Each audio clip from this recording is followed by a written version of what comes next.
It being 3:30, we'll call the meeting to order. I'm just going to make some introductory comments. I'm John Robinson, or we'll start with some introductions. I'm John Robinson, a member of the county board. If we could just run around the table and introduce yourselves. I'm Matt Boots, Vice Chair, County Board. Kurt Gibbs, Marathon County Board Chairman. Mitch McGuire, Town Supervisor for the Town of Green Valley. Kurt Jochimson, Chairman for Town of Cleveland, Marathon County.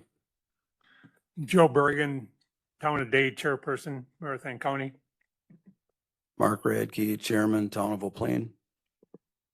Mark Krause, Chairman of Brighton. Chris Dickinson, Vice Chair of this committee, County Board. Kelly Coyle, County Board. Wayne Hagan, District Supervisor 28. Dwayne Gow, County Board. Al Drebeck, County Board. And then Deb Durfus is also online from the town of McMillan, so. Oh, Lori Miskimmons, Conservation Planning and Zoning Director. Shad Harvey, Land Resource Manager. Candace Pesh, Deputy County Administrator. Katie Rosenberg, Marathon County Board, District 1, observing. Ann Limmer, Marathon County Board, District 2, also observing.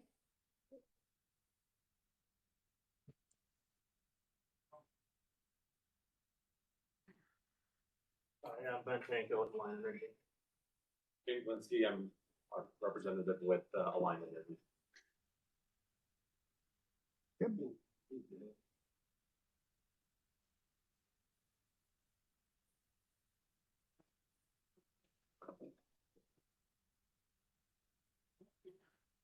Thank you.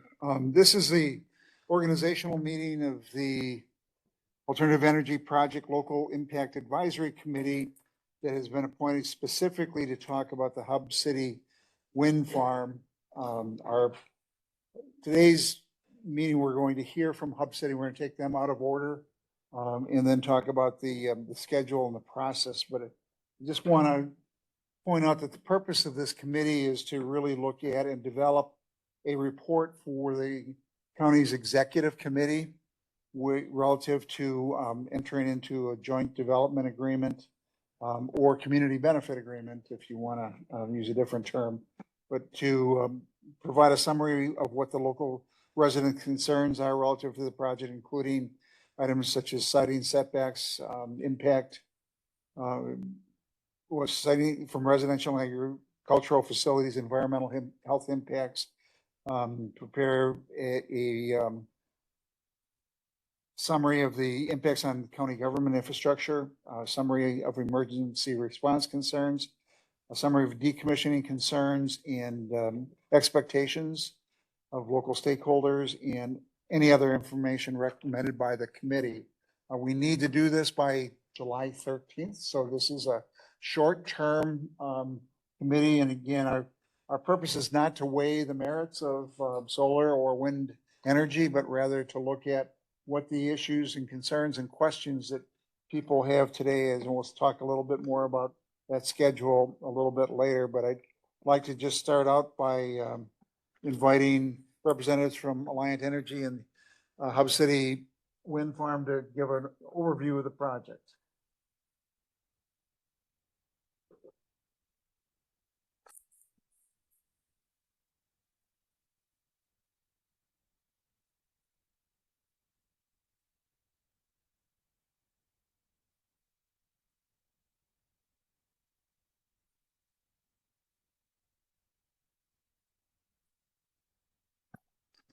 Okay.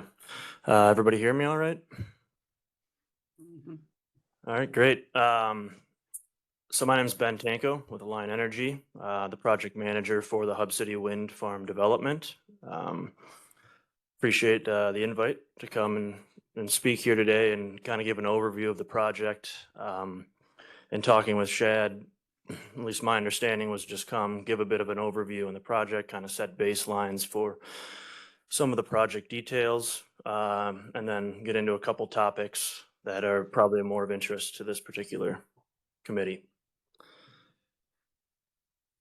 Starting out here, just want to give a little bit of background about myself, kind of who's up here talking to you. So, born and raised here in Wisconsin. Been here pretty much my whole life, other than a stint in Minnesota. Don't hold that against me. So went to Madison, engineering, geological engineering is my background. Spent 2 years traveling around the country as a field engineer doing construction work, heavy civil grading. And then that's when I went up to Minneapolis for 5 years to do engineering consulting work, geotechnical, soils, foundations, rock is sort of my specialty. That was a mix of commercial and renewable work. And then about 6 years ago, moved back closer to Madison. We got family all around Wisconsin. Got married and had a couple kids and been an Alliant for the last 6 years working in the resource development group. First few years, a lot of solar. Last 3 or so years has been primarily focused entirely on wind. Just wanted to kind of bring that baseline so you understand a little bit of my background, my experience, qualifications, what I might know a little bit more about, engineering, construction type topics, just for the discussion ahead. A little bit about Alliant. So we don't serve electric in a lot of Marathon County. Some of our distribution is in portions of Green Valley, Day, and McMillan. So a regulated utility, serve about 500,000 electric customers, about 200,000 on natural gas. Maybe if you have WPS in this area, synonymous with them. We own quite a bit of wind, much of it in Iowa, 2 places in Wisconsin, and also a bit of solar. Not all utilities own their generation, especially when it comes to renewables. They do what we call power purchase agreements. So other company owns, operates the assets, sells the energy, the utility buys that energy, sells in the marketplace on behalf of customers. We're just set up to own and operate. This project's no different. So just kind of wanted to highlight that. Might be a little different than other utilities, especially in other parts of the country. Just a little bit more breakdown about Wisconsin. So our primary objective or purpose is we own generation plants, coal, gas, solar, wind, hydro. And then we have distribution. We have substations and distribution lines going to homes and businesses. Somebody gave me this number from the company. I mean, we have over 22,000 miles of lines in Wisconsin. So we're a little bit more rural based than, like a We Energies out of Milwaukee, where they have more customers, but not as many miles of lines because, they have that metropolitan area. So just a little bit of different construct for us, but 2 wind farms in Wisconsin, 12 large scale solar projects. The closest one's probably just down south of Saratoga, if you're familiar with our Wood County facility. A couple battery projects and a couple hydro dams. I did throw on here just this energy mix pie chart, which I like. So half of our territory is in Iowa, the other half's Wisconsin. So this is Iowa and Wisconsin, kind of why our wind percentage is quite a bit higher, just overall as a company, because we're over half wind in Iowa alone. If you boiled it down to just Wisconsin, the natural gas number would go up and the coal number would go up. And then that'd probably come from the wind portion.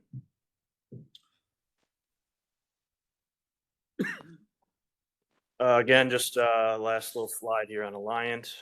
The blue is kind of our service territory. There's a lot of munis and co-ops and things in Wisconsin that carve out small pieces, so it's not as contiguous as the blue may seem, but this is just kind of showing all of our wind farms that we own and operate currently.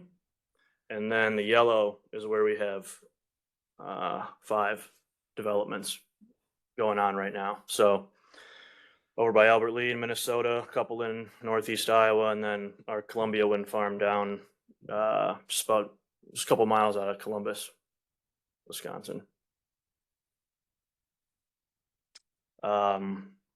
The other little number I'd like to point out on here is, all that adds up to, and some of these were built 15 years ago, so a lot smaller turbines. There's many more of them. There's about 800 turbines across our fleet of different manufacturers, different vintages. So, yeah, we have quite a bit of experience in operations.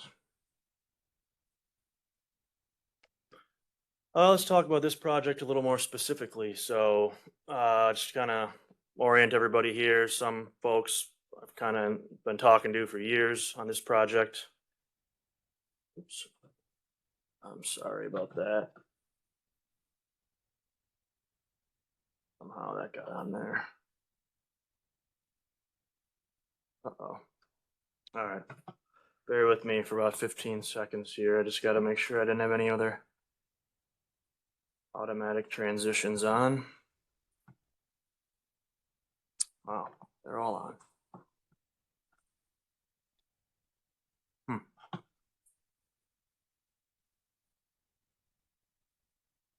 Okay.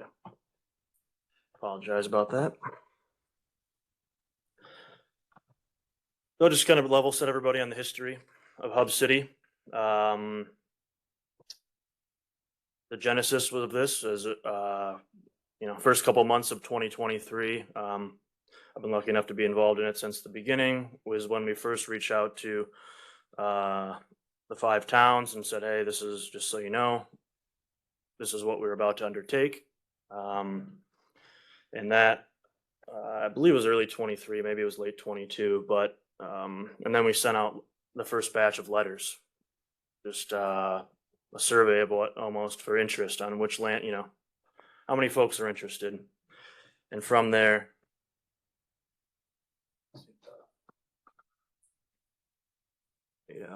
okay. Yeah, plenty. And that's where the project began, where we started conversations with individual landowners. So developments like this, I put on there 3 to 10 years. 3 would be extremely fast. 10 would be pretty long, but this isn't something that happens overnight. This happens over a number of years, and we are 3.5 years into it at this point. So over these years, been to different town board meetings, informational sessions, community events, like, booth at the fair, a long list of events, and then open house. So we had an open house, our first one last May. And our open house, you can kind of think of as where we'll bring a whole group of folks from Alliant, environmental, construction, regulatory, legal, everybody with a lot more focused specialties. We're all in one place. And it's an open invite for everybody. It's actually intended for those that aren't participating rather than those participating, to try to get that information out to the community. So we had one of those last May at the Belvedere, just north of Marshfield. And then we actually, coincidentally, we have another one planned for Wednesday. So we sent out mass mailings for that. I don't know, Shane, if you know exactly how many letters went out. About 1,200 postcards. Yeah. So, it's a big mailing list. We try to get the word out the best we can. We also send emails, et cetera, to all public local government officials, so that they can put on the website or get it out how they may, Facebook, et cetera.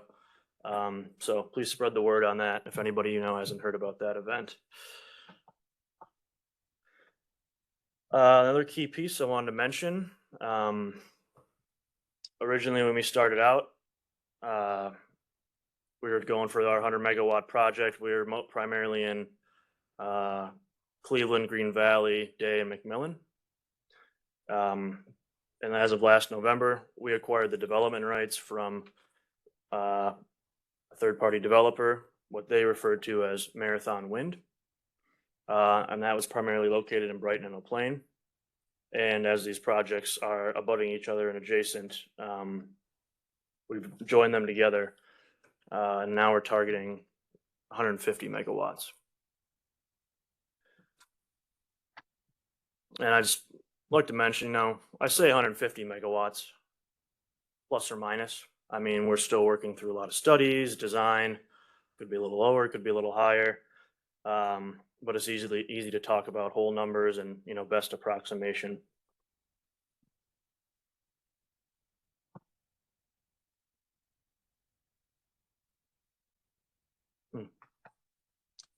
Okay.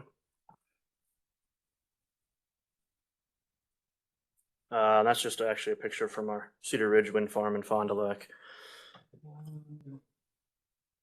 So, project area.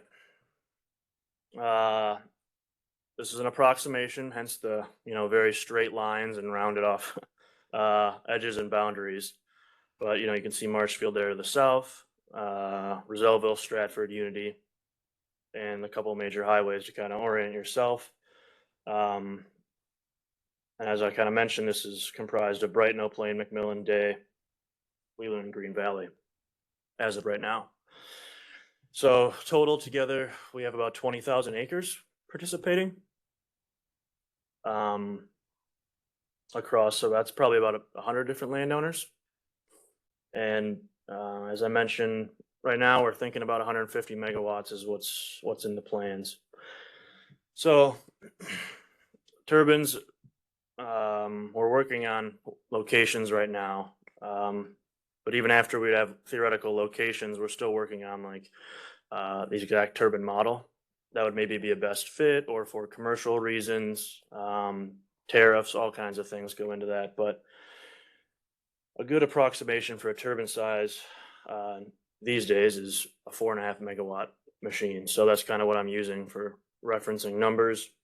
I think if you divide 150 by 4.5, it's like 33 point something. So that's kind of really simple math as that is where I came up with, you know, 28 to 38 gets you probably somewhere between 130 to 170 megawatts, kind of gets you that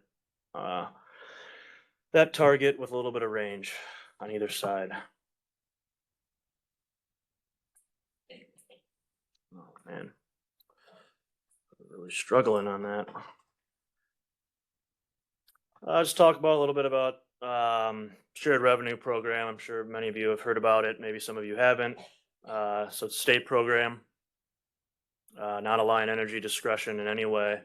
But it basically, ultimately for renewable energy, it breaks down to about $5,000 a megawatt. That is paid to hosting communities or hosting governments as kind of incentive, I wouldn't say replacement because it far exceeds it, but as sort of additional revenue for hosting electrical generation. Coal plants get this, gas plants, all electrical generation gets this. A little different numbers, but that's the intent of the state. It's not based on generation, something I've heard, but that is a fixed rate, kind of a no strings attached payment as well. And I've kind of rounded off the numbers here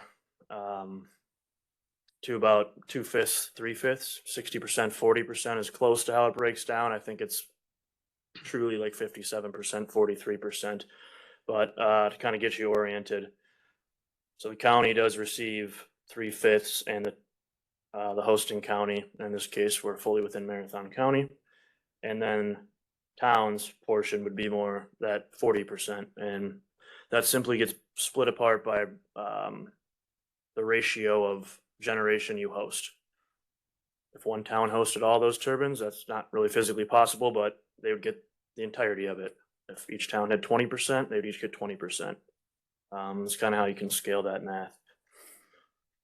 So another bullet here is just kind of highlighting the landowner payments. I mean, they're pretty substantial. I mean, we'll probably pay in, I don't know, 1.8 million, something like that, depending on the size of the project every year in landowner lease payments. And that's split across folks that have a turbine. It's also payments that go to folks that didn't get a turbine, but they are participating land. And it escalates every year as well. So it adds up over 30 years. And then I guess we extended it out if we went that long. multipliers, escalator over time would take that number even further.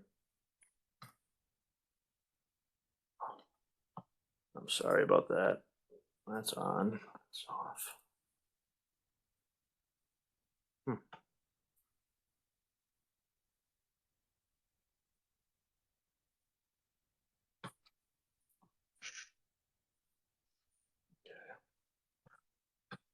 Hopefully fixed now. I like putting this on there. It highlights technology change over the years. So, especially in Wisconsin, but I would really characterize it as, Minnesota, Illinois. A lot of the turbines you see, wind farms you might drive by down by like Platteville or over in the eastern part of the state or through Illinois. A lot of those were built around, 2008, 9, 10, 11, 12, somewhere in that area. And turbines, kind of like a car. I mean, they roll with a vintage for a little while. They're not just every year coming out with new technology. They develop one and then they're using that for some years. So a lot of those years were kind of in the same size range. So I put on there an example from 2008. These are actually, this is to scale, pulled from our exact turbines we have at our Cedar Ridge Wind Farm by Fond du Lac, which was brought online in 2008. Those are 1.8 megawatts each. Top of the tip is how a lot of folks like to reference it, about 400 feet. So with the new ones, it says 25, but would be the same, 26, 27, 28. They're a lot larger in output, 4.5 megawatts, and they're also taller. So there's a trade-off there. They're bigger, there's less of them. One other thing I would like to highlight is this homes powered number. That 1,300 number is actually probably a little shy. It's probably more like 1,500 homes, but putting out a sizable amount of power. So how I think about homes powered is, we have data on average typical Wisconsin kilowatt hours used in a year per residence. And then we have our data for megawatt hours, also kilowatt hours generated of the turbine over a year. It's putting out enough power to net out about 1,300 plus homes. So not insignificant. So what to expect in 2026? We're still continuing leasing discussions. We're active right now, talking to folks, kind of trying to button things up and see, who would like to participate, who would like to not participate. With that, as we're winding down our land campaign and sort of ramping up preliminary design, comes all these environmental surveys. So we'll be pretty active this summer. Wetland delineations, archaeological cultural surveys, threatened and endangered species. We've actually already done a fair amount of those, but a couple more remaining. We've been out there doing actually a lot of avian eagle surveys and raptor surveys. And then we've done some bat monitoring, more bat monitoring in the, I'll say the next 2 months. So with that, some of the things we're doing that's not really in the field, but more desktop work and modeling is ambient sound studies. So what you do for that is you actually do go out, you set microphones, you record ambient sound levels.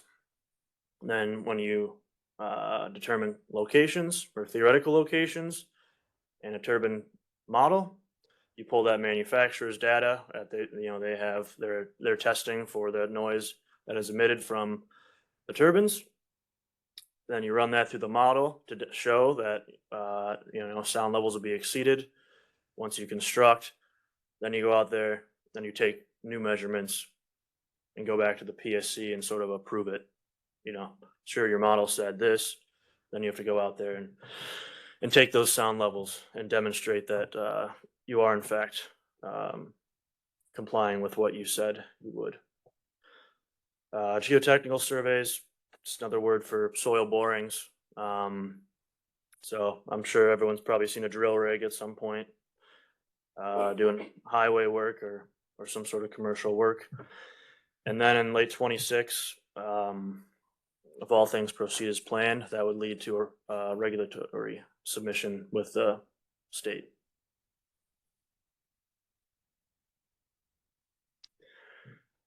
Slides got a bit more of the same. I guess what I'd highlight is towards the end of the year would lead towards that application. That application, I'd say it used to be more like 12 months, but it's kind of seems to be trending more towards 15 months almost at this point. So it's not a quick process, pretty lengthy. And this would all lead to, if the project proceeds, we believe it would be a 28, well, probably a 29 construction.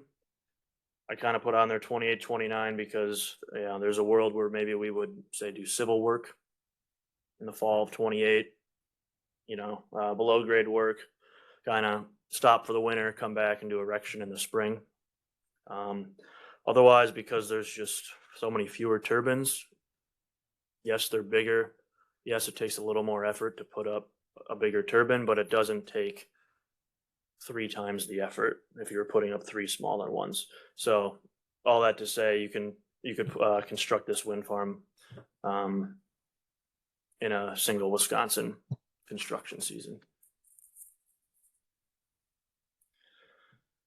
Touching a little bit more on the decommissioning process, as I know that's a topic, obviously a big concern, a big topic for this group. So simply put, decommissioning is our responsibility, not only as a regulated utility in the state, but the Public Service Commission of Wisconsin enforces that upon us. So during the permit application, we'll have a third-party engineering consultant develop a decommissioning plan. And that's kind of what lays out the process, the commitments. They put together a cost estimate for the deconstruction work to take down the turbines, and then they have a forward look on commodity pricing, etc. And then they also have all the estimated quantities of, say, non-recyclable material, recyclable, salvageable material, what the price would be for, for instance, copper wire, the steel towers. That all has a value, so they work that in there, and then they have the total decommissioning costs, and then they have the salvage value and the net decommissioning costs. I'd say the other big piece of the decommissioning plan is the financial security. So this is a requirement. PSC kind of lays out a couple different types of sureties, but effectively this is the money or the funding that we put in place, should we ever go solvent, that that way the local government, or well, certainly not the landowner, but I'll say local government, will never be left with a financial burden should we go bankrupt. I mean, we're a regulated utility, we're effectively a monopoly, but so we got pretty good business surety that way, but this is still something we do regardless, as we feel it is best practice. So that is a bit of a function. You'll get more into that in the JDA, should we go down that path. But the decommissioning plan that the engineering firm puts together with those costs is largely what is relied upon for those values. And I think I'll also mention in PSC 128, it lays out if whatever the county didn't think that estimate was fair or accurate, there's a process for, okay, there'll be a little bit of mediation. Okay, we'll go hire this company and they'll come up with their number. So it's not, there are protections that we wouldn't just hire our consultant friends that give us a nice number. There are protections in place for that as well. I just touched a little bit on recycling. So the vast majority of the turbines are recyclable. I mean, so the tower is steel, right? Everyone knows there's a value to that, and then there's the cabling inside. Blades don't really have too much of a value. They're doing now to try to stay out of landfills is mechanically shredding them. So they'll shred them up into little fibers, and then concrete or grouts and mortars kind of use them as fiber reinforcement. So not really like a value back, but a reuse nonetheless. And then, so the other various mechanical equipment inside the nacelle, a lot of steel, copper, also gets dismantled and mostly recycled. I'll say the nacelle, the hub, gets crushed up. That's not really recyclable. But that is largely the kind of the breakdown on what's recyclable, what's not in a wind turbine. Talking about maintenance. So we can get into this a bit, and I'm expecting there to be maybe a little bit of discussion and kind of learn where folks' questions are. Some of which we may be able to get into today.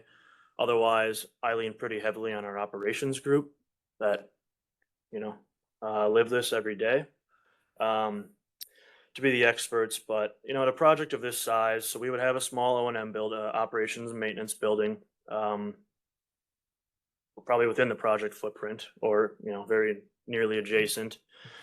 Just like a 2,000 square foot building. It's not expansive or anything. And then there's usually kind of a large storage building, about 100 foot by 200 foot or something to that effect, where they just store some extra components, and then a little bit of a gravel yard around that. And out of that would work our site manager, and then I'm gonna say for the project of this size, probably about 3 to 5 full-time turbine technicians. So we will have full-time staff on site each and every day. Now with technology these days, everything can be controlled remotely. They can turn the turbines, turn the blades, lock them out, turn them off, both at the O&M building and even back at our headquarters. So there is always monitoring and control of the facility. So something breaks, they're there to fix it and go up in service, but largely they're really just on like a rotation of going from turbine to turbine and checking nuts, oil health, etc. They have a long list of constant maintenance checks or maintenance performance to keep things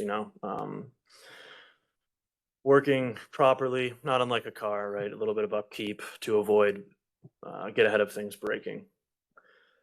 A term you might not be familiar with, SCADA is the industry term, supervisory control and data acquisition. That's the systems that can control these things all remotely now.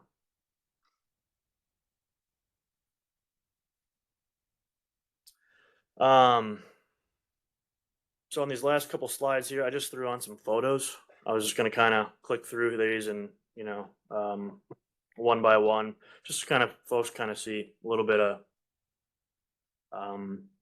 some actual images of things we refer to. So this is just, inside one of our nacelles, which, the hub at the top of the tower. It's just a generator, right? So these things aren't actually turning on their own. You kind of think of it like an airplane wing where the one side's longer than the other with the airflow, it creates lift. So as the wind blows through, that's what's turning the blades. And then that mechanical energy, not unlike other generators, is just converted into electricity, AC.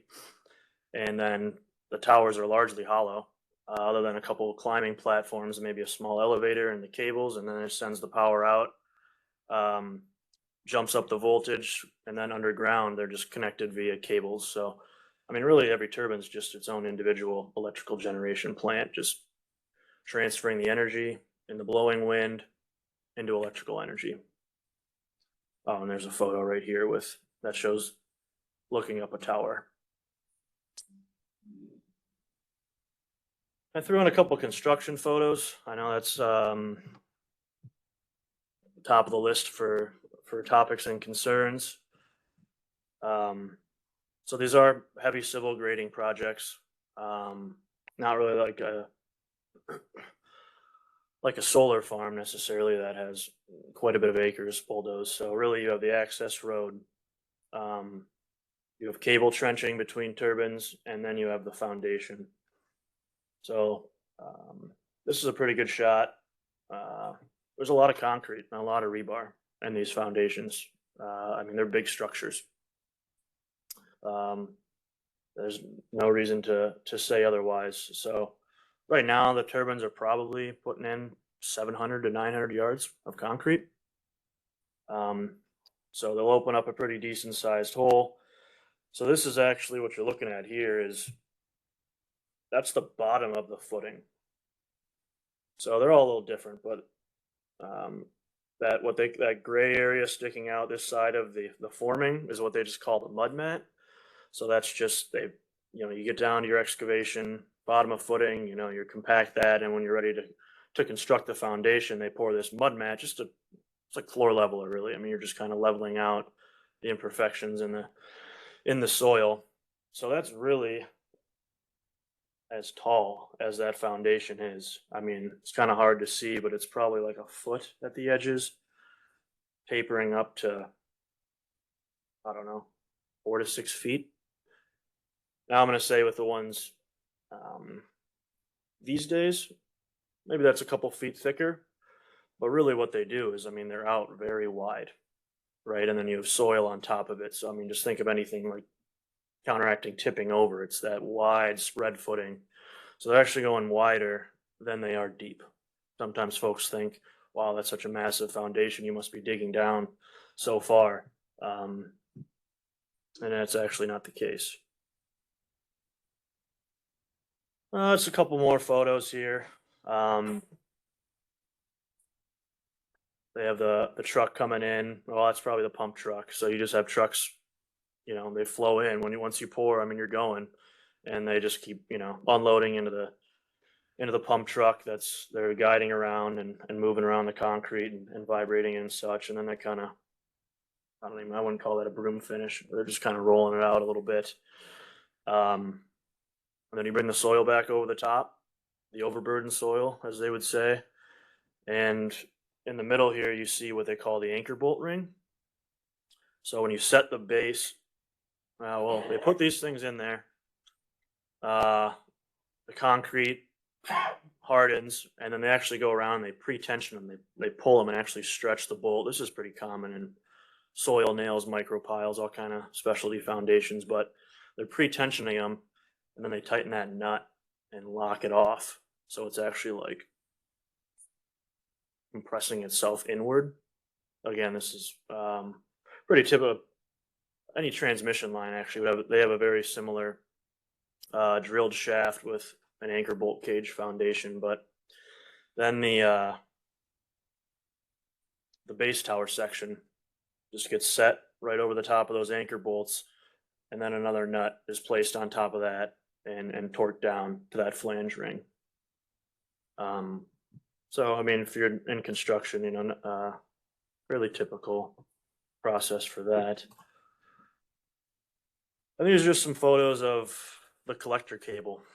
So right, then you have all your individual generating plants, and they're connected. What we literally call a collector, or a circuit underground cable. They're put at about 4 feet, and you can see in the top left here, just an excavator moving along, trenching that in. A typical circuit actually consists of 3 cables right next to each other that make up that circuit.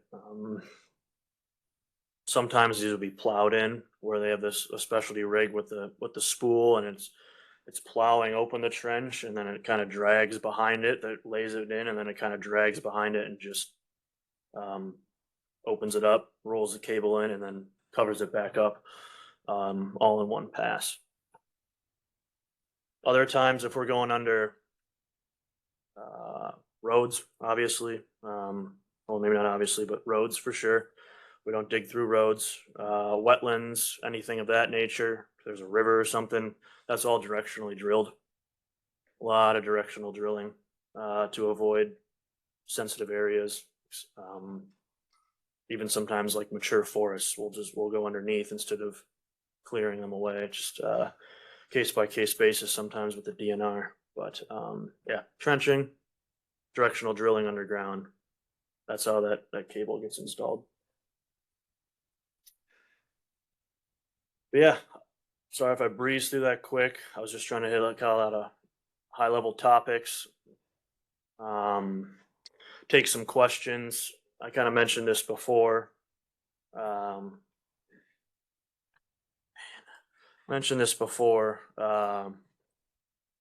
not going to cover all this in one session. I'm happy to come back your next meeting and the meeting after that and just, hey, this is what we want to dive into deeper here, and opine on those things, especially as we kind of get, really drill into some particular topic. If I don't want to speculate, I'll try to bring some, subject matter expert with me from Alliant that can even answer those questions better than I can on any given topic. So, yeah, with that, I don't know exactly what. So could you maybe give us a little bit more detail on your near-term construction plans? So you're trying to finalize the contracts and get the approval from the Public Service Commission, but based on that, what would your anticipated schedule be? For permitting through You're not gonna construction? build them all at once. Yeah, so theoretically, say a permit went in, I don't know, October, we would expect a decision, I don't know, probably January of 28 or something. I think it's just trickling a little more than 12 months right now. So maybe call it January 28, we get a decision. If that decision is an approval, we'll already kind of be moving things along with turbine suppliers, kind of keeping supply chain options alive, such that we can, hit schedule should that be an approval. And then we would start, we'll say we started in 29. So we'd probably wait, I don't know, April, May, depends on the season, to get out there for heavy grading. And how it kind of works with, heavy civil is heavy civil. They would go in there first, and first would be roads, access roads to get out to turbine locations, and then excavations and preparing the subgrade for that mud mat and eventual foundation erection. But kind of how it works is it's almost like a little bit of an assembly line of crews. You have your grading crew comes through and they get a couple pads ready. And then your iron workers are going to come through and they're going to build the rebar cage. And then right behind them, your concrete crew's coming through and pouring. And then behind them, they usually break erection into they have a smaller boom crane running around that sets like the first section and maybe the second section. And then they have a kind of a top out, what they call it, erection team that comes through with a larger crawler crane to kind of top it out and put on the rotor assembly. So they're kind of like following each other. So it's not like you just do every foundation and then you come back and you do every tower, right? They're just sequenced.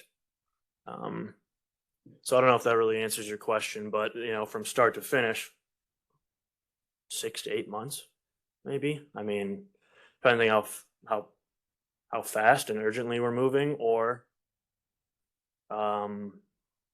just kind of depends on construction capacity and the team and other resources and projects. But you can complete it in one construction season. To members of the committee? Kurt? You want to get? So when you dig those cable trenches to connect them all, are you going across other lands that haven't signed up for the turbines? No. Nope, we don't. I don't know if you're getting into like eminent domain, but we don't use that. Never have with renewables. I don't know if we've ever used it. I can't speak to Alliance total history, but for renewables, no, we will not be going across non-participating landowners. I mean, we don't have the rights, so. The money generated from these turbines, you were talking about the payments that come out. It will produce electricity for roughly 1,300 to 1,500 homes. Is the payback on these turbines enough to make all these payments back? And what's the, you know, you have the lifespan, I don't know of how many years, but is there ever a break-even date on construction and money coming in on these? Yeah, so a private developer, a little more straightforward with their business model, right? They have their money in their CapEx to build, and then they sign a power purchase agreement and they get fixed revenue, and thereby, you know, you can maybe do a kind of a calculation like, you know, revenue over so many years over input and, you know, depreciate the asset. I mean, for us, as a regulated entity, we have other obligations. So, I mean, when we're in the capacity markets, which change every year, we have resource accreditation standards that we have to adhere to. You know, charge number one is reliable power. Now, charge number two, affordability. So there's a little bit of like intangibles that can't really get calculated out like that. What I will say with wind, right now, it's the lowest cost resource for us to put in. Most of the time, not always. Gas. Gas is close. We're putting in a lot of new gas as well. But in addition to a place to interconnect to the grid, gas, you also need the supply. And you can't just put a gas plant anywhere, right? So in certain situations, gas is right there. And then wind is, those two are kind of our lowest cost resources right now.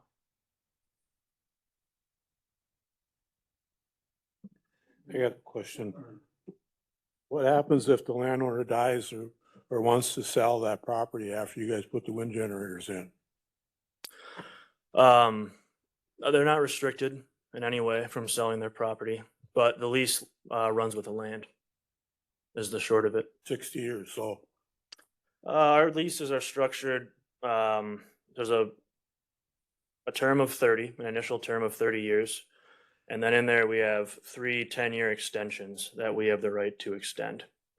That's longer than what we've previously done, but in the interests of, I don't know, we don't really know what technology will be around in 20 years, right? So we may want to take the generators off and put a new one on the top of the tower. I mean, the tower could be there for 100 years. It's the steel, right? So in order to maintain flexibility, we extended out our options and to be able to extend those out. Question I really have though is how are they gonna do that if they pass away and pass it on to their kids? Most of them, people that have this property are generational farmers that are older than I am, and they're not gonna live forever. And the kids are probably in the big cities or whatever, doing their thing. How are they gonna do this with the wind generator sitting in the middle of their property? How are they gonna sell their land and get the equalized value that it used to be? If they want to sell their land, you're saying if their parents pass away. Well, in that scenario, I can tell you, a property with a turbine payment coming in every year is much more valuable.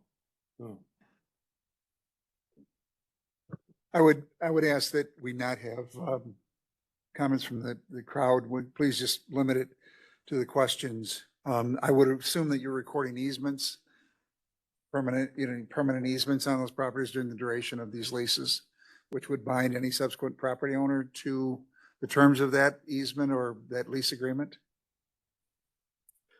Yeah, they're recorded with the register, and yeah, they run with the land. So sell it, pass it down to the next generation.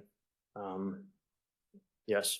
And I think one of the things that would be helpful is that as you're listening to these questions, if you could on your website, I don't know if you ever frequently ask questions section, but it might be helpful if you could capture some of the questions that are asked in the answers to provide it to the public that's not participating in these meetings so that we can review them in the future.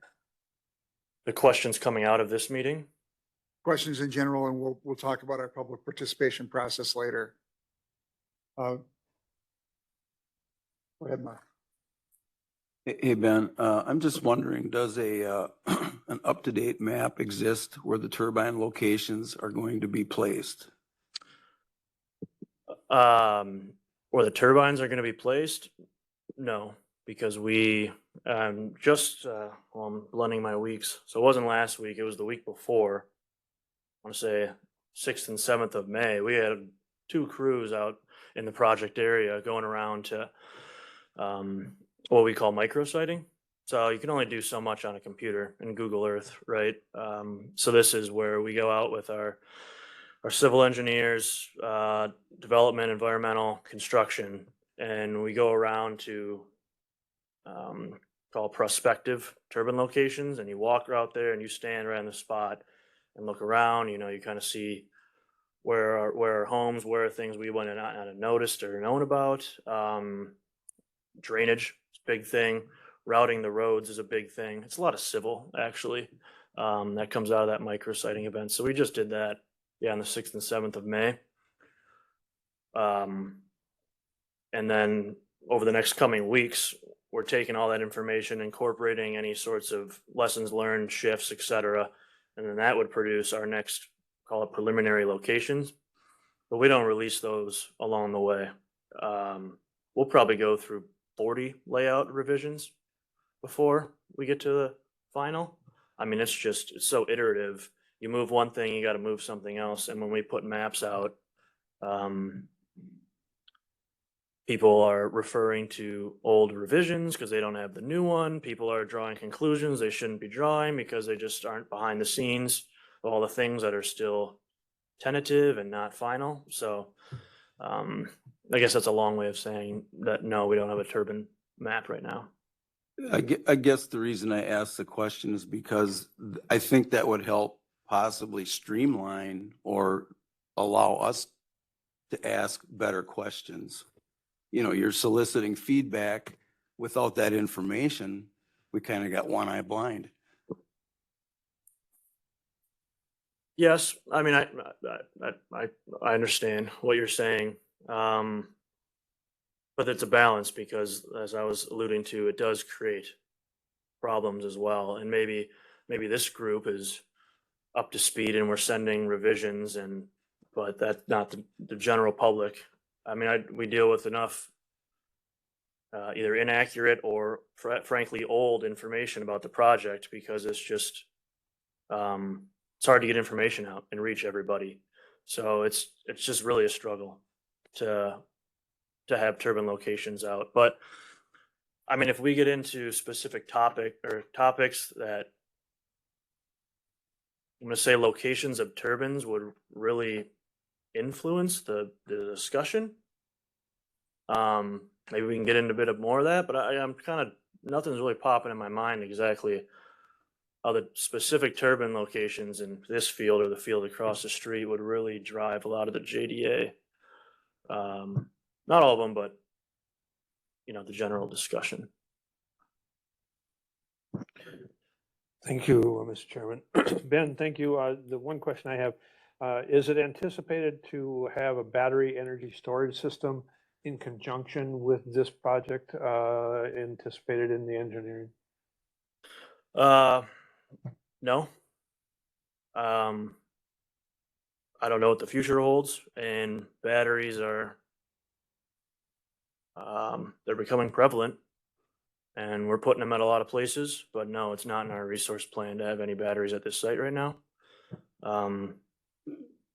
This energy industry is, I mean, ask me again next month about all of our projects and resources, everything, whether it's some kind of government regulation or something new from the DNR or load growth profiles changing. It's so dynamic, but no, we don't have batteries in our plan.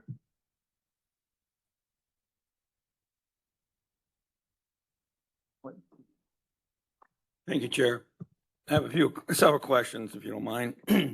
One is, when you're decommissioning the project, how do you decommission the underground infrastructure, if any? Yeah, good question. So cables we don't pull out. Those stay in 4 feet. You know, I don't know how much they prefer it, but the DNR prefers it that way. And then foundations, we dig down and we mostly with torches, right? Let's say torch off down to 4 feet below grade, and then the concrete stays.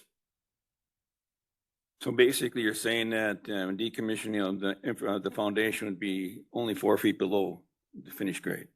Yeah, correct. Okay. Next question. When I've noticed, over the last 25, 30 years, I've been traveling to South Dakota and I've seen wind farms being developed in Minnesota. And during those periods developed in Minnesota, I've seen the construction period going quite some time. You kind of identified a very short period of time. This looks like a large area. When that period of time, I've seen a lot of land disturbed during the process of building the wind farm itself.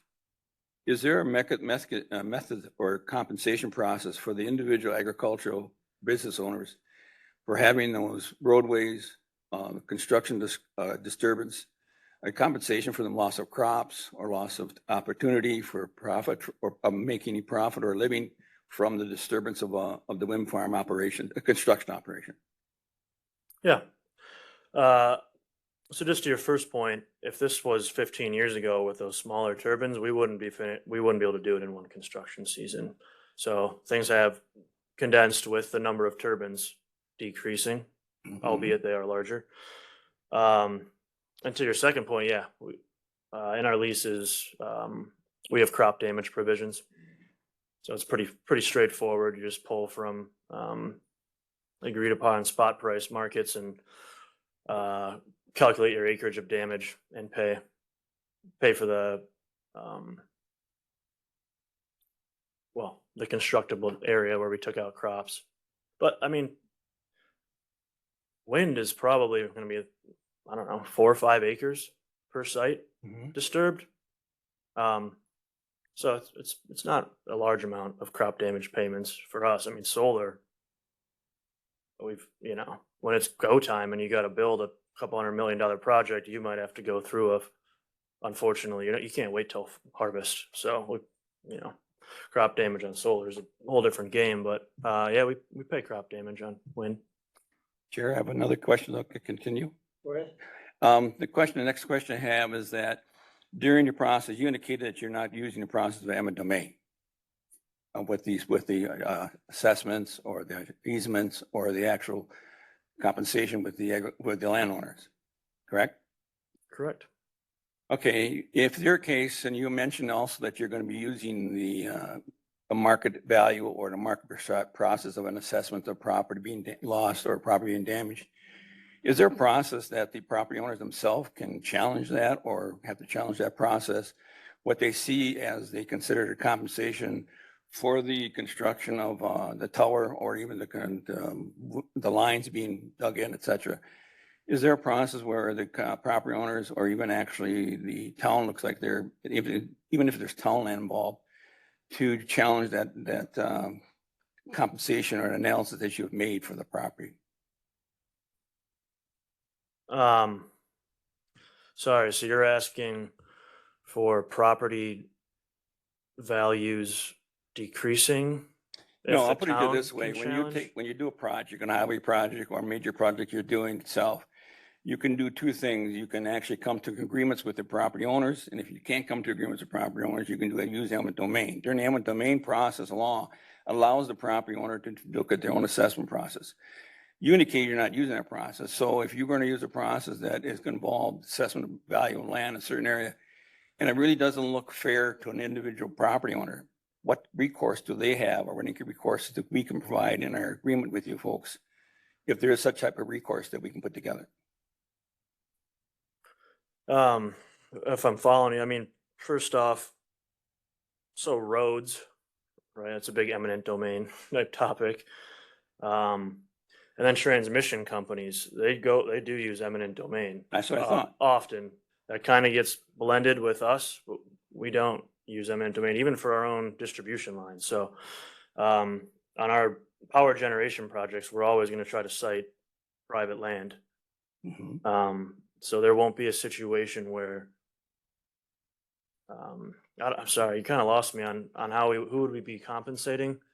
Well, At when the- you're going to be doing property agreements, easement agreements, et cetera, Yeah, and the towers are going to be located on individuals' properties. yeah, Okay, then you're going to indicate to the property that you're working with that they're going to be compensated for a certain amount for the easement, a Yep. certain amount for the ag portion.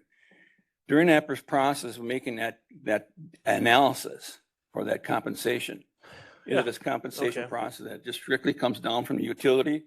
Is there any type of mechanism that the property owner doesn't agree with it, or you have to both come to a point of agreement to that final agreement? To two Oh, property yeah, sorry. So it's completely bilateral negotiation. They can tell us to, to get lost. They don't, there's nothing forcing anybody to enter an agreement with us. So we make an offer. If they don't like our offer, they can counter or they can say, no, thanks. My final question is this, over there, I know they're older wind farms, but I saw newer ones going through. The areas that I've seen large wind farms, the turbines are working, and then sometime they go through and the wind is real strong and all the turbines are off. Mhm. Can you tell me the reason why they're off? Because there's too much power being produced by the wind farm, or pretty much power produced by the solar, or produced by coal, or even hydro? Yeah. So there's a couple of reasons. One could be maintenance. Yeah, I figured that. Oftentimes you can just lock out one turbine, but you're with turbines these size, you would have more with the smaller ones. But turbines these size, you'll still probably have like 7 or so on a string. Yeah, I know. In some situations, you got to lock out the whole circuit. And can you give me the reason for that? Sort of. You mean my electrical engineering hat, but I mean, largely it just comes down to safety. I mean, believe me, we don't want to lock out more turbines than we need to. But sometimes the work is just downstream where you can't safely operate that turbine on the end of the line, Okay. and you got to lock out the entire circuit. You answer the question. My big question is, so the wind is going fantastic and there's loud power and the whole thing is shut down. Yep. So one of that can be what we call economic curtailment. So this happens more in areas with a lot of wind, Iowa, Illinois. I mean, they have so much wind that if the wind was blowing a lot, and it's the middle of the day at noon, and demand is down here, the pricing of the market. So it's like the stock market. There's a dynamic wholesale price going on 24 hours a day, and offers and going in and out. They may choose, prices could go negative. I mean, the power market swings crazy with, especially with gas and supply prices to wind. If it's a cold day in Wisconsin and the wind's blowing like crazy from Iowa, we'll be getting sent, pretty low cost power our way. No wind, prices are going to be up in Wisconsin. I mean, so it's a regional grid that we're all working together, and it's not just like what's going on at your point. The other reason, MISO, the grid operator, they're the ones that monitor all the transmission lines and the load and pricing, and for whatever reason, they may tell you to turn off. My final question is going to follow what Kurt asked, is that, many of these are put together and basically he was looking for the life cycle of a project. He was looking for when is the utility really break even. You're going to be 30 years, or whether you're going to have it in 60 years, you got a cost benefit ratio return. And what is that you would normally on your wind farms? I see numbers like 10 to 15, but I would have to specifically go to resource planning and for them to pull our actual data on our old wind farms and aggregate that data and go to finance. I mean, they're the ones that live that world every day. I'm not behind the scenes Okay, running I a would- I model would- for the I would like resource to have mix. that, I'd like to have that answer. Thank you. We're going to go on to Vice Chair Dickinson. Thank you, Chair Robinson. Just a couple, I'm trying to keep them yes or no, because you brought up some things today. Number one, I assume that the energy is not just staying here, that it's going to other places outside of Marathon County. Is that correct? Yes or no? When it goes into the grid, it doesn't just stay here. It's going other places. Is that correct? Or you're storing it? It's You can't direct power, so. okay. So it's going to go other places potentially. Yeah, you bring power in, you send power out. It's a whole power flow analysis. All right. Thank you. Second, you had mentioned that you're only going on lands that have turbine contracts. Is that true? Are there some people who have contracts to allow the cable to go through their land to go to another? Otherwise, it seems to me you're going to have turbine against turbine. They're going to be all connected. Is that correct or no? Am I accurate or no? No, I don't. Well, maybe I apologize if I called it a turbine contract. So they're leases. They provide rights for turbine siting and other wind facilities like collector. Okay. So some would be the collector and some And are then we just have- saying, just we let have- it transmit through my property. Yes or no? I mean, I don't know the You keep term. I can't answer these questions with this yes or no. I mean, there's a bit more to it. So, I mean, we have our full lease.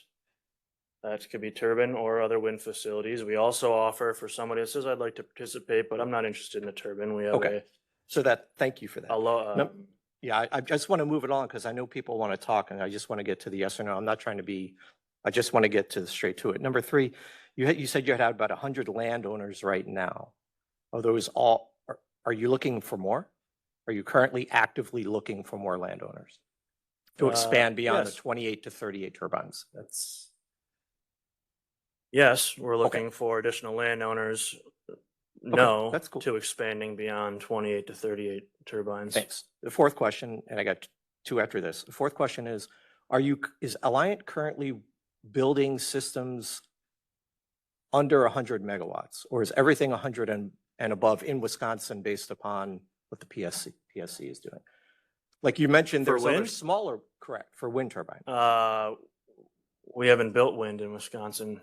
So Cedar Ridge is 85. I don't know, Shane, But you but remember? your active projects are all above the 100? We have 2 wind farms under development in Wisconsin, and yes, they're both over 100. Thank you. Are there any issues? I don't want to do an R, but, well, you talked about, you don't know you're not going to share the locations for whatever reason, but as a concern, we have 614 county road miles, the largest in the state in Marathon County. So road weight limits are a concern. Use of the roads during seasons is a concern. Future homeowner purchasing in those areas is a concern. I would want to know if you're going to be doing this in a couple of years. So I just want to make that comment. I think you should share that at some point reasonably soon. Do you see any use of the highway department or sheriff's department's resources while you're going through this strong push to build the 28 to 38 turbines? Is there Not for anything- operations? I mean, or development? signage or, anything like that where, No, Or not is that really. not I mean, normally we'll have something trainings, we do emergency response trainings in operations that involves, fire department, sheriff, emergency services from the county typically, et cetera. okay. So there'd be some, but not real direct. And this is my last question. So at what point in the timeline did you make the local municipalities or county aware of your operations? Was that before you started knocking on doors looking for contracts, or was that after? When we first contacted the towns? Yeah, so when you went and you said, hey, we want to do this in this area, were you starting to knock on doors, looking for persons to enter into agreements, and then you went to the municipalities in the county, or did you do it first? I mean, what was? Yeah, so there was some other projects in the area going on. And I'd heard the rumblings of, people sneaking around and signing folks. So I personally called the 5 town chairs before we sent out a letter. Not Brighton, because they weren't involved at the time. And not all these necessarily, some of these gentlemen, but not all, because it was a different chairman at the time. So as we contemplate and the executive committee contemplates the possibility of entering into a joint development agreement, I think we will need to talk about that process going forward, but that's beyond the scope of this committee. I would note that the county in 2018 adopted a metallic mining ordinance, and in there they built in a number of provisions to protect the interest of the county and towns and residents, including financial responsibility for the costs associated with the construction. There was a groundwater trust fund created if somebody's well was impacted, a property value compensation fund if the property was impacted by the project, the rural damage compensation trust fund for impacts to the local communities, a political subdivision compensation fund, an application fee, and then covering of actual costs. Are those items that you typically get into or would consider as part of the joint development agreement process? Generally, yes. I mean, I can't necessarily commit to everything you just said, and I'm not familiar with mining. What other sorts of, I mean, is there an equivalent of the shared revenue program that was bringing in additional funding, or is those mechanisms different? So that's where a bit of my headspace goes when you list that off. But yeah, generally those are what we would discuss. And I mean, our intent is to not financially burden or add any financial costs, burden, strife to any of the local town governments or the county. So anything you want to discuss that you believe maybe, taxing, so to speak, those are exactly the types of topics that the agreement's really intended for. Go ahead. Thank you, Mr. Chair. In one of your slides, Ben, you said your height for the blade ground to tip is 680 feet. So you've determined your, No, I mean, we're still yeah, looking at some models that are 590, 589, but given that we're looking at a couple options and some of them are the taller one, we just kind of just said, hey, let's put the taller one on there now as the kind of the conservative upper height, if you will. okay. Then you mentioned your application permit timelines can swing back and forth. Is there anything that you're seeing? You said late 2026 for an application permit. Is there anything that you may foresee that all of a sudden it gets moved forward, or would it be more so moving late? I would say the latter. It's just a project of this scale and magnitude complexity there's just a lot. And those applications are thousands of pages with all the environmental and the financial case that we're making to the PSC, who tells us yay or nay on financial prudence to design. I don't envision a world where I can get that compiled and submitted earlier. In light of I know some of the town officials had to have another commitment. I'd like to move on to the process and the timelines that we're doing. But I would ask that if you have questions, please send the questions to either myself and or staff for Hub City, and we will forward those on. And we'll be asking them to come to future meetings to answer them. And we'll also be pushing to develop that frequently asked question component. So we've got a way of tracking it. So I thank you very much for that. You are certainly welcome. Could you just highlight the meeting on Wednesday, if you could, before you leave? Yeah, so it's unfortunately I don't think I have it written on any of my slides. I'm sorry, what? Yeah, yeah, it's just east of Stratford on 153 at the Orchard. 5 to 8, Rockford, Orchard, off the 1 mile. Do open house style, so come in, we'll have storyboards around the room, and there'll be experts stationed around the room, so no formal presentation, but people can come in and can ask as many questions as they want. We welcome everybody to come and do that, do all of that. And by way of just coverage, we have noticed that we've done what's known as a bad key notice. So if a quorum of this committee is there, it's a legal meeting. We're not going to make any decisions, but so if you want to attend those meetings, and we'll do that with any meetings relative to this topic during the period this committee is meeting, so that we did it for this committee. I think the county board. County board. Okay, we did done it for the county board, so members can feel free to attend those going forward. So with that, I'd like to then direct our attention to, again, the timelines. And again, the purpose of this committee is not to debate the issues surrounding solar or wind. It is formed specifically to talk about this project and specifically what questions, concerns, or benefits people would see from that project. That information will be summarized in a final report and provided to the executive committee, and they will then make the decision of if and how to enter into discussions with Alliant relative to a joint development agreement. And the towns have all been invited to participate in this process so that they can make the decision on whether or not they would want to join if the county were to proceed jointly with us or do it on their own. So that's why you're here and your participation isn't. So we're all looking at the same information.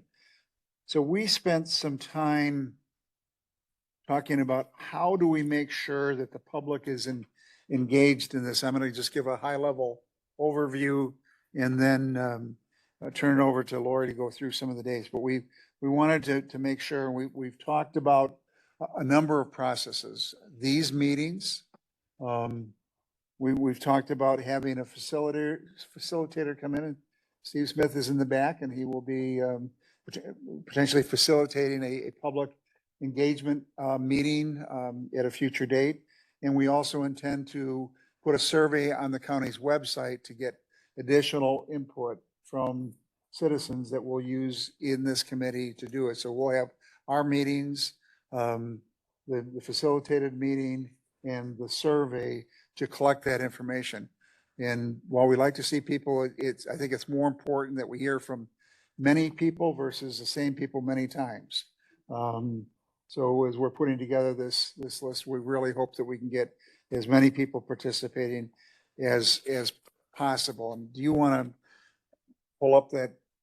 We tweaked the schedule. We were going to deal with that first, but decided we'd wait till after Hub City came in. But these are our proposed dates. If you want to just run through those. Sure. So starting this week, the committee would do their initial organizational committee meeting. We had the presentation from Alliant Energy. We hope, if time permits, we'll talk a little bit about these areas of concern and opportunity. This is sort of just a laundry list of things we've developed that could be discussed for an agreement. Not necessarily everything will make it in there, and there's definitely some overlap, but it's just topics that we've heard from the community, but also from other agreements that we have reviewed. And then initial opportunity for public input tonight. We aren't planning to have any kind of committee meeting next week, but we did, one of the things we did was we reached out to the UW Extension, who has done a lot of work in the state related to large scale wind and solar. And they had a lot of resources available for us to take a look at too, as it relates to public engagement on these types of projects. So we thought next week we would get those materials out to this group so you could take a look at those as well and see if there's things from there that you want to incorporate into our conversation or have us go to the public to try and get that input. So we'll get that out. And as Chair Robinson mentioned, we're also putting together a survey that will go online. So people who can't make these meetings or the open house, they could go online between next week and June 19th and give us some feedback on things they see as areas of concern, areas of opportunity, and what they would like to see addressed in an agreement to try and get at that concern or opportunity. We'd like to get the committee back together the first week of June. Looking at calendars, we were looking at June 3rd or 4th for that second meeting. And then at that time, sort of identifying any other information you might need staff to gather, continue to work on maybe some additional questions that you might have for Alliant so that we could invite them back to a future meeting, continue to talk over areas of concern and opportunity, and hopefully provide you just a little bit about this other public input event we want to have in June as part of this information gathering process for this committee. Then, as Chair Robinson mentioned, we are working with a facilitator to put on an event where I would say it's kind of like an open house where people can come in and just talk to us again about concerns and opportunities and things they would like to see if the county were to enter into an agreement. So right now, after this afternoon, we were looking at possibly having that on the evening of June 17th. It wouldn't necessarily be required for the committee to attend, but you could come and observe what's going on at that event as well if you wanted to. And if I could just interject, the purpose of that is to hear from the public and not necessarily the committee. So we would ask that if people go, that they put their listening ears on and so we can hear from others, which is critical for this process. So go ahead. So then by June 19th, we will have had that open house public event and also had that opportunity for the survey. And so the week of June 22nd, we would like to come back together as the committee and maybe have Hub City return at that time as well to answer additional questions, but also to give you an initial report out on what we got from that survey and from that public open house event. And that would also be another opportunity for the public to come and give comment at that committee meeting as well. Then the week of July 6th is when we hope to have a draft report ready for this committee for you all to start reviewing and having a meeting hopefully on July 9th to discuss that draft report, with then a target date of having a final report ready for the executive committee by July 13th. How does that schedule sound? We'll send out the dates to you, so you've got them, and we will put them on the calendar. I've requested staff to have the agenda prepared a week in advance, and if possible, the packet, but we were kind of looking at Thursdays for meetings, and we would have the packets available hopefully the week before, but certainly no later than the Monday of the meeting, so you would have the information in advance. That's sort of our time frame. So we're going to look at those Thursdays within that schedule. I think that works for people. So we'll send the dates and the timeline out. Does that sound like a reasonable approach? Seeing consensus. All right, then do you want to just go through the concerns and opportunities or the draft? Sure, hold on.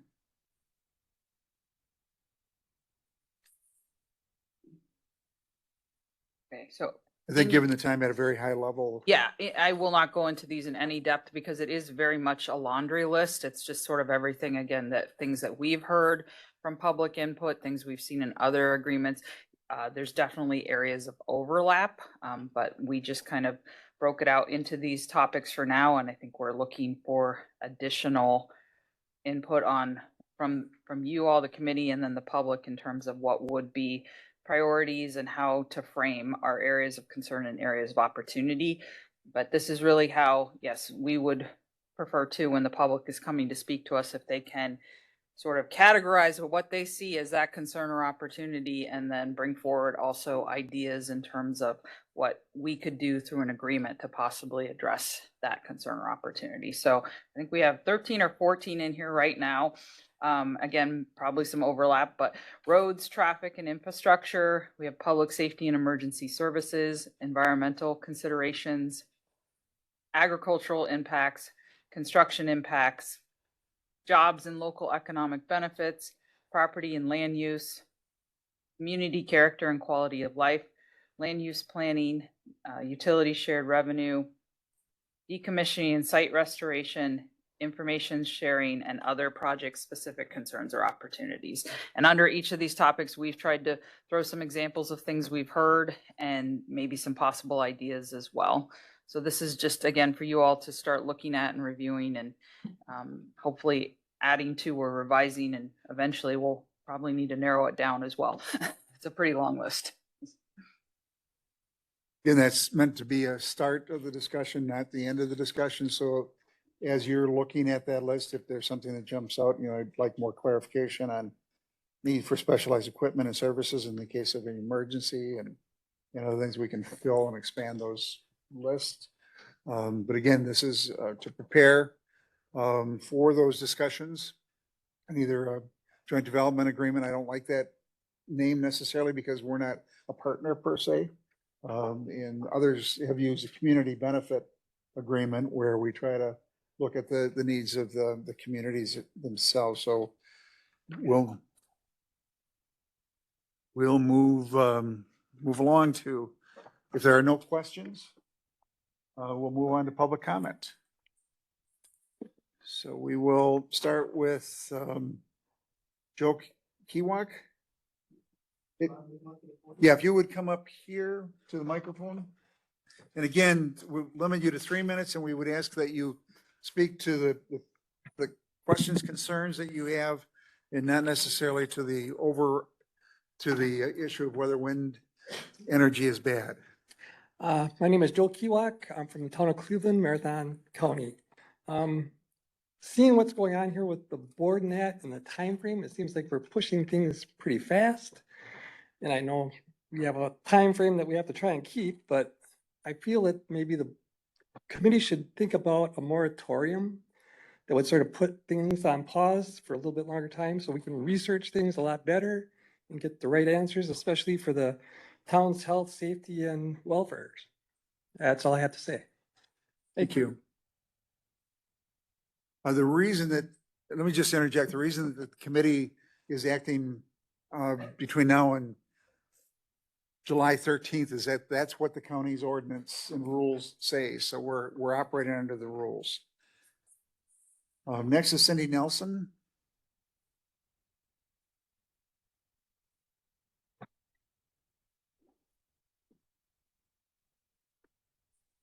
My name is Cindy Nelson. Most of you know or have heard me.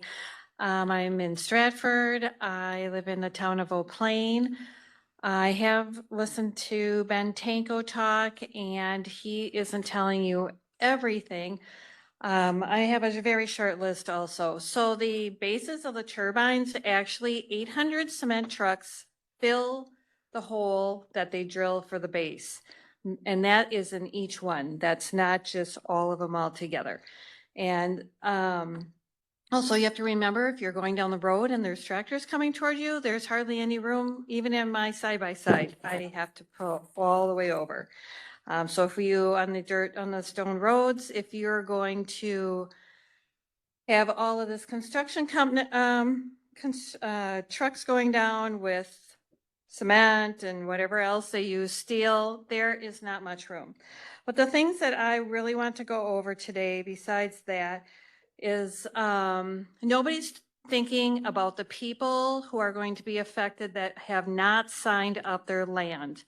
So the people living within the project and close to the project, not many people are going to be able to leave their house if they are having side effects from the incandescent, the sound that you really aren't hearing, but it's there. And then the whooshing noise that never stops 24 hours a day. Sleeping pills are not going to help people sleep at night. So I've been doing some research of people's houses. They're going to need triple pane windows to not hear the sound from the turbines. And so they can get sleep and we're not all like zombies. The other thing is when the wind turbines are not working and there are intermittent blackouts, we're not going to have electricity. That means we're not gonna have toilets. I'm not gonna have propane. You're gonna have to cook on your charcoal grill or your propane grill in winter. And, so people aren't thinking about that. So we're gonna need generators. The generators are gonna be hooked up. A lot of people in our areas do not have budgets for all of this. Also, speaking with my lawyer, they have special, the people who tell you how much your house is worth. They are qualified for doing this in projects like this. So, you know, sometimes the energy company will buy your house, but it's always at a lesser rate. Well, houses never decrease in value, they go up. So the only reason it's going down in price is because this project is going by your house. So there are people out there who will value houses at whatever it's worth once this project gets done. So then you're looking at lesser taxes. Time's up? Time's up. I'm sorry. Okay, But thank you. please forward additional comments. All right, next is Heidi Pesky.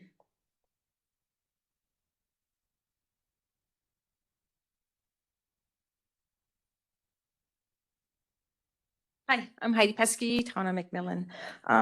Ordinances, in my opinion, ordinances provide stronger, safer, more transparent protection than a JDA. While developers frame the JDAs as partnership tools, they carry significant legal, financial, and governance risks for counties. If residents challenge the project, the county may appear biased or conflicted, exposing it to procedural fairness challenges. The JDA often shifts the risk from the developer to the county, and counties may be left with unfunded liabilities. I'm sure you guys have all done all your research on this, but the JDAs are not required, and counties already have the ordinance authority, road use authority. They can release the powers for health and safety. The counties can already participate in the PSC process in JDA. If something is optional, but has a high risk, its safest path is to not sign it, such as the JDA.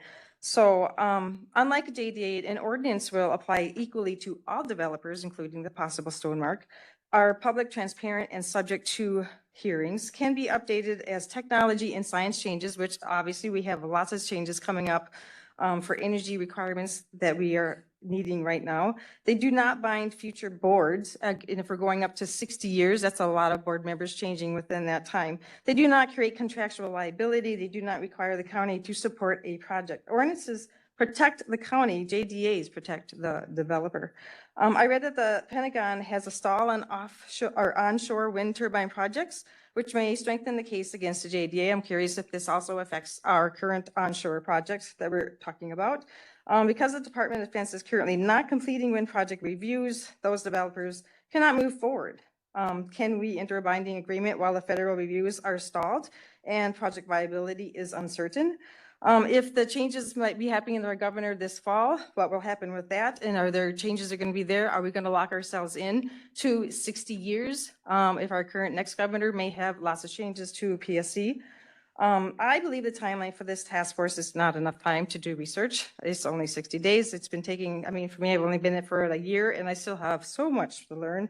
And I encourage you, please just don't use the UW system. Please gather other unbiased third-party data. I'm sure there's a lot of things. If you go out to wind-watch.org, they will give you information on a lot of information from worldwide on every subject that you can talk to. Wind-watch.org. Thank you. Thank you.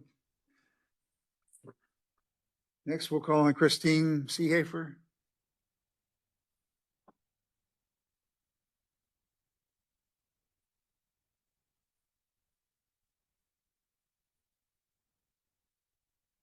I'm Christine Seehafer from the town of McMillan. I've been here before speaking about many things. I do encourage you to look up studies done in Germany and other countries. They've had wind turbines a lot longer than we have. One example is the University Medical Center Mainz in Germany. They found infrasound from wind turbines shows massively increased risk of heart damage, as well as sleep disorders, frequent headaches, tinnitus. Those are just a few. Also look up studies where stray voltage destroys health of humans and animals. I could tell you the hell my sister and husband went through watching their cows suffer. They had stray voltage along with their health. It's a real thing. Electrical companies want to tell you otherwise. Also check out Wind Watch, like Heidi said. Check out more on decommissioning, more on the many graveyards out there, the fires, the oil leaks, ground contaminants, destruction of land, the cement that's left in the ground. Can you imagine all these pillars 20 feet down in your ground all over our townships forever? Research shows property values do go down also. Let's see, the location of the turbines he mentioned would sway the balance because most people don't know that they're going in their backyards. And if they found out, there would be a lot more discussions being done. There is endless information out there. How are you going to protect us? A JDA is not the answer. No wind turbine is the answer. And thank you for your time and good luck on your research. Thank you. Mark, did you? Dean Beck?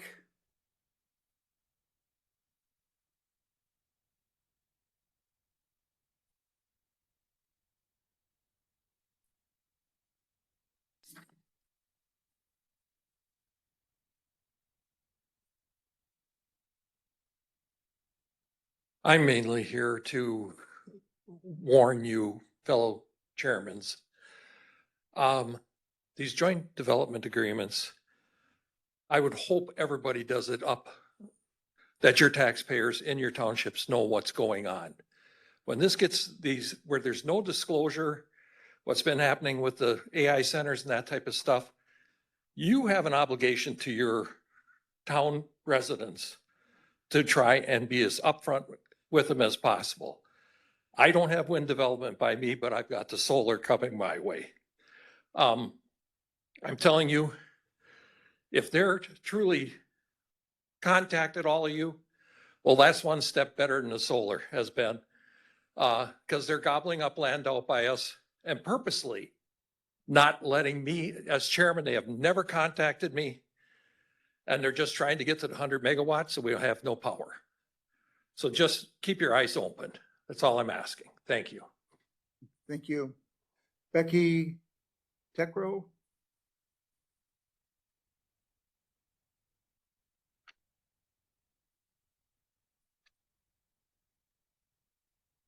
Hello, Becky Tycro.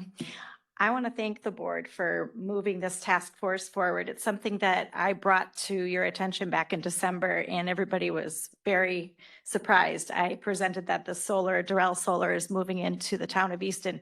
I know this is a hub city focused task force, but I know this is going to set a precedence for further renewable energies that are coming through Marathon County, right? So this is kind of the first task force we've set up for renewable energy. And I think it will set a little bit of a pattern of how you guys go about this and kind of how you gain research. So I want to thank you for doing that, but I know we're all frantic and we're like, we don't have time, but we did bring this to your attention in December. So I am glad we're at this point, but I am asking for a lot of initiative and effort. We have a lot of research to do by then. I am not for a JDA, but I am for a moratorium. I know there's been discussion. I know that it has been said that there is no legal bounds for a moratorium, or we will be, I've heard we will be extremely liable, that's not something we can do. A moratorium is not saying no to Alliant and no to renewables and no, it's just a pause so that you guys have time. If we don't get that moratorium into the PSC, this is what I know, before permits are pulled, specifically, you have no legal standing. So just do that research that, figure out if there is one little way you guys can buy time to do a little bit more research. There was so much I wanted to address. 3 minutes is so short, but in this discussion, thank you, Ben, for coming and, bringing forward the information. Alliant wears big pants. They're a big, big company. We're in itty bitty. If I'm representing my township, they have crazy resource. And I'm just asking you guys not to rely on just Alliance research and data. There's a lot of research and data out there. One general, logical point I want us all to think about is renewable energies are somewhat new. We don't have a lot of data and history on decommissions. So that would be one question I would push back on Alliant and say, show us the evidence of a decommission or even 10 that you have performed, and how did you carry it out? Were the retainers set aside? How do the contracts lay? When I'm looking at the slides here saying that the wind turbines went from like 400 to 600, well, are they going to get bigger? Because that would affect your setbacks. But what do you do when you're replacing the generators and creating bigger turbines? Those setbacks are established already by the concrete that's poured in the ground. So that's something to think about. If they say I'm not you, Ben, but if Alliant is saying, well, we want the room to change, point made. How does that benefit us in a contract? Do they get carte blanche is what I'm trying to say. So things are changing, things are going to change in 60 years indefinitely. So where does the county, defend the citizens in that? Thank you. Thank you. Again, if you have questions relative to this specific project, if you could forward those questions, questions of Hub City, either to myself or to Lori, and we will make sure those get forwarded on so that we can have the discussion at upcoming meetings. And that was the last person that had signed up. Are there any questions or from the members? I'm just wondering if Alliant could make that PowerPoint available. I did not see it embedded in. We will distribute it. Lori, staff will distribute it to the committee. Thank you. So we're looking at a way of trying to make that information available to all the information the committee has to the public on an ongoing basis, but we will provide that to you. Chair, I have a question. So what are the chances of this going through 100% that they will be putting in wind turbines? And what is our commitment to joining into an agreement with them? Is that 100% or 50-50? Well, the issue of the joint development agreement is a local issue. There is no requirement for Alliant to have a joint development agreement before submitting their application to the PSC. Your ability to negotiate terms and conditions diminishes the farther they go into that process. So it's going to be a local decision that every entity here can make. But Hub City going forward with this project is 100% go.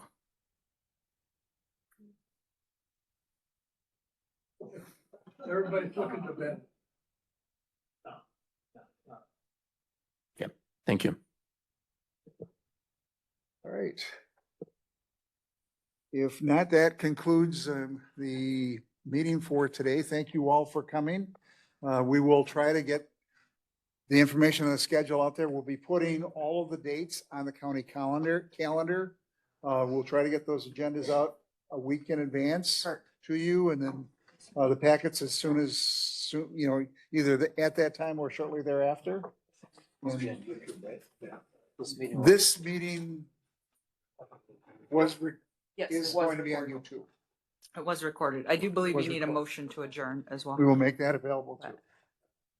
And I need a motion to adjourn. I'll make a motion to adjourn. So moved by Chair, or he can't make that motion. Dwayne made the motion, seconded by Chris.